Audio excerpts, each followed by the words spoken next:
Hi மக்களே, இன்றைக்கி என்ன பார்க்குறோன்னா இளையராஜா சாங்ஸ் அது எப்படி கேட்கலாம் அப்படிங்கிறத பார்ப்போம். எனக்கு கேட்க கூட தெரியாது அப்படின்னு கேட்டிருக்கீங்க.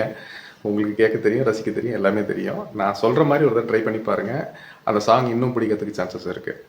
எப்படின்னா, யூஸ்வலாக இளையராஜா சார் எப்படி பாட்டு போட்டிருப்பாருன்னா, எல்லா இன்ஸ்ட்ருமெண்ட்டும் நல்லா கேட்குற மாதிரி போட்டிருப்பாரு. ஆனால் அதை விட வாய்ஸ் நல்லா கிளாரிட்டியாக இருக்கிற மாதிரி போட்டிருப்பார்.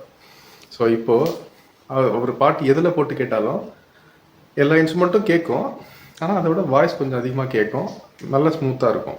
ஸோ இந்த மாதிரி தான் அவர் போட்டிருப்பாரு. எல்லாத்துலேயுமே வாய்ஸ் நல்லா க்ளீனாக இருக்கிற மாதிரி கேட்டிருப்பாரு. அந்த மாதிரி தான் வந்து பாட்டு ரெக்கார்ட் பண்ணியிருப்பாரு. அதில் ஒரு நல்ல இயர்ஃபோன் ஒன்று வாங்கிக்கிங்க. அந்த இயர்ஃபோன் எடுத்து நல்லா போட்டுட்டு நான் சொல்கிற ஆப் போங்க. ஆப் என்னென்னா ஸ்பாட்டிஃபை, அமேசான் மியூசிக்கு, அப்படி இல்லைனா ஐடியூன்ஸ். இந்த மூணுத்தில் நல்ல ஹை கிளாரிட்டி ஹெச்டி ஸ்ட்ரீமிங் ஆப்ஷன்ஸை வந்து எனேபிள் பண்ணிவிடுங்க.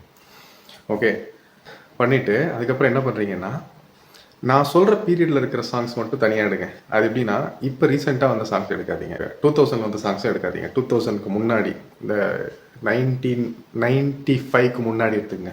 1995க்கு முன்னாடி ஒரு 1970 அந்த ரேஞ்சிலேருந்து எடுத்துங்க. 1970லேருந்து 92 வரைக்கும் இருக்கிற சாங்ஸ் எடுத்துங்க.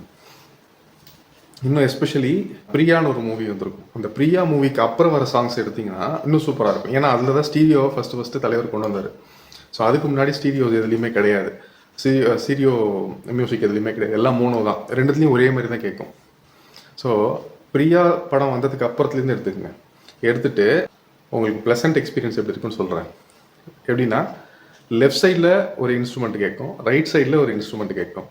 ஸோ சப்போஸ் வந்து லெஃப்ட் சைடில் பார்த்தீங்கன்னா ஸ்ட்ரிங் இன்ஸ்ட்ருமெண்ட்ஸ் கேட்கும், அதாவது கிட்டார், வயலின், அப்புறம் என்னெல்லாம் கம்பியில் செய்யக்கூடிய இன்ஸ்ட்ருமெண்ட் இருக்கோ அதெல்லாம் வந்து லெஃப்ட் சைடில் கேட்கும். ரைட் சைடில் பார்த்தீங்கன்னா ட்ரம்ஸு, அப்புறம் சின்னதாக அந்த உருவி மாதிரி இருக்குமே அது மாதிரி சின்ன சின்ன ட்ரம்ஸு, பீட்ஸு, அது பெர்குஷன் இன்ஸ்ட்ருமெண்ட்ஸ் எல்லாம் இதில் கேட்கும். அதாவது தோல் கருவியெல்லாம் ரைட் சைடில் கேட்கும், கம்பி கருவிகள்லாம் நாணத்தில் செய்கிறதெல்லாம் இந்த பக்கத்தில் கேட்கும். அந்த மாதிரி லெஃப்ட் சைடில் இதுதான் கேட்கும், ரைட் சைடில் அதுதான் கேட்கணும் அவசியம் இல்லை. ஏன்னா இன்னொரு பாட்டில் பார்த்தீங்கன்னா ரைட் சைடில் ஸ்ட்ரிங் இன்ஸ்ட்ருமெண்ட் கேட்கும், லெஃப்ட் சைடில் பார்த்தீங்கன்னா ட்ரம்ஸு, பீட்ஸ் இதெல்லாம் கேட்கும். ஸோ ஒரு இன்ஸ்ட்ருமெண்ட் ஒரு பக்கமும் இன்னொரு இன்ஸ்ட்ருமெண்ட் இன்னொரு பக்கம் வச்சிருப்பார் அவர். இன்னும் சில பாட்டில் பார்த்தீங்கன்னா கிட்டார் லெஃப்ட் சைடில் இருக்கும், வயலின் ரைட் சைடில் இருக்கும். அப்படியே வந்து கொஞ்ச நேரம் கழிச்சு guitar right side, violin right side போகும், கிட்டார் லெஃப்ட் சைட் போகும். ஸோ அப்படி மாறி மாறி ஒவ்வொரு சைடாக மாற்றி பண்ணிப்பார். ஸோ அதை நோட்டீஸ் பண்ண ஆரம்பிங்க. நீங்கள் பாட்டை மறந்துட்டு அந்த லைனை மறந்துடுவீங்க, அது இருக்க லாகத்தை மறந்துடுவீங்க. ஆனால் அந்த இன்ஸ்ட்ருமெண்ட்டை நீங்கள் நோட்டீஸ் பண்ண ஆரம்பிச்சிங்கன்னா அந்த பாட்டே வேறு மாதிரி இருக்கும். சில மியூசிக் இன்ஸ்ட்ருமெண்ட்ஸ்லாம் பார்த்தோன்னா ரொம்ப மைன்யூட்டாக கேட்கும். நீங்கள் ஃபுல் சவுண்ட் வச்சா தான் அந்த இன்ஸ்ட்ருமெண்ட் என்ன வருதுன்னே தெரியும். அந்தளவுக்கு ரொம்ப மைன்யூட்டாக கேட்கும். ஸோ அந்த இன்ஸ்ட்ருமெண்ட்டை நீங்கள் வந்து ரசிக்க ஆரம்பிச்சிட்டிங்கன்னா வச்சுங்களேன், ஒரு லெஃப்ட் சைடில் ஒரு இன்ஸ்ட்ருமெண்ட்டும் ரைட் சைடில் ஒரு இன்ஸ்ட்ருமெண்ட்டும் கேட்டிருக்கோம். அப்படியே கவனித்து ரசிக்க ஆரம்பிச்சிங்கன்னா கிட்டத்தட்ட மெடிடேஷன் மாதிரி வேறு லெவலுக்கே போயிருக்கிறீங்க. அந்த மாதிரியே இருக்கும். ஏன்னா பாட்டே கேட்காது உங்களுக்கு, அந்த லிரிக்கு, பாட்டு, ராகம் எதுவுமே காதில் விடாது. அந்த சின்ன சின்ன சவுண்ட்ஸு, இன்ஸ்ட்ருமெண்ட் மட்டும் தான் கேட்கும். ஆனால் லெஃப்ட் சைடில் ஒரு இன்ஸ்ட்ருமெண்ட், ரைட் சைடில் ஒரு இன்ஸ்ட்ருமெண்ட் இருக்கும். அவர் எப்படின்னா, நான் வந்து 20 இன்ஸ்ட்ருமெண்ட் வச்சிருக்கேன்னா 20 இன்ஸ்ட்ருமெண்ட்டும் உங்கள் காதில் கேட்கணும். இந்த பக்கம் 10 இன்ஸ்ட்ருமெண்ட், இந்த பக்கம் 10 இன்ஸ்ட்ருமெண்ட். நான் ஒரு 5 இன்ஸ்ட்ருமெண்ட் வச்சிருக்கேன்னா இந்த பக்கம் 2, இந்த பக்கம் 2, காமனாக 1 அப்படி வச்சிருப்பாரு. ஏதாவது ஒரு இன்ஸ்ட்ருமெண்ட் வந்து 2 ரைட்டுக்கும் லெஃப்ட்டுக்கும் காமனாக இருக்கும். மீதி இருக்கிற இன்ஸ்ட்ருமெண்ட் எல்லாம் அழகாக பிரித்து வச்சிருப்பாரு.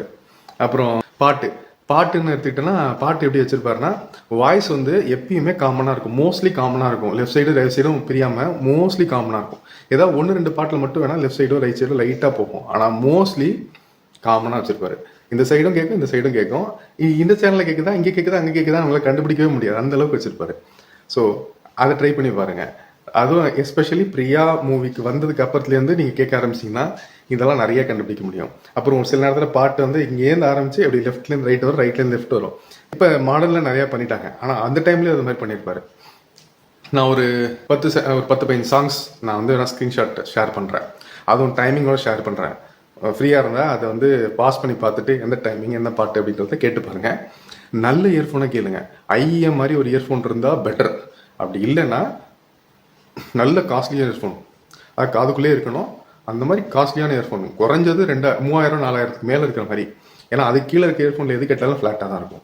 குறைஞ்சது ஒரு 4000 ரூபாய்க்கு மேலே இருக்கிற இயர்ஃபோன் கடன் வாங்கி எது கேளுங்க, ஏன்னா எல்லாத்தையும் இப்போ இருக்கும்.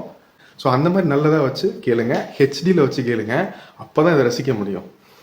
அதுவும் சில இப்போ வர ஃபோன்லலாம் பார்த்தீங்கன்னா யூஎஸ்பிசி டைப்பு, ஸோ டேக் இருக்கிற இயர்ஃபோனாக வாங்க. டேக் இருக்கிற இயர்ஃபோன் டிஎஸ்சின்னு இருக்கும்.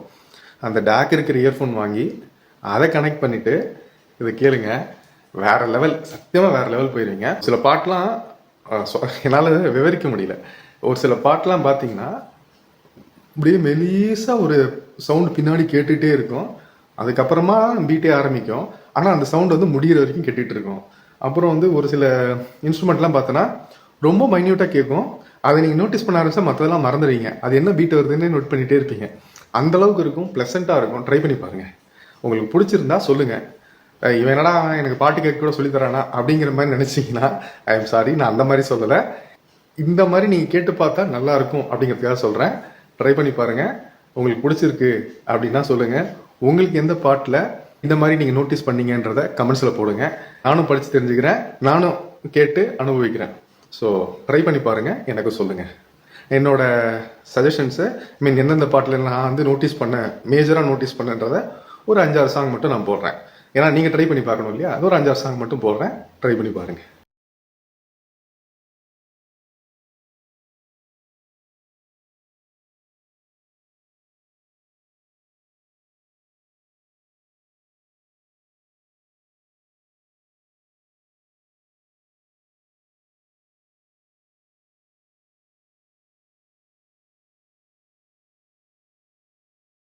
ஒரு ஐஎம் அப்படின்ற மாதிரி ஒரு இயர்ஃபோன் வாங்கிக்கிங்க. அப்படி இல்லைன்னா ஒரு காஸ்ட்லியான ஒரு இயர்ஃபோன், நல்லதாக ஒரு சாம்சங் பட்ஸோ இல்லை ஐஃபோனோட இயர்ஃபோனோ, ஜேபிஎலோட நல்ல காஸ்ட்லியான இயர்ஃபோன் இல்லை சோனியோட இயர்ஃபோன் வாங்கிக்கிங்க. பேஸ் மட்டும் கேட்காம எல்லாமே கேட்குற மாதிரி ஒரு இயர்ஃபோன் வாங்கிக்கிங்க. பை.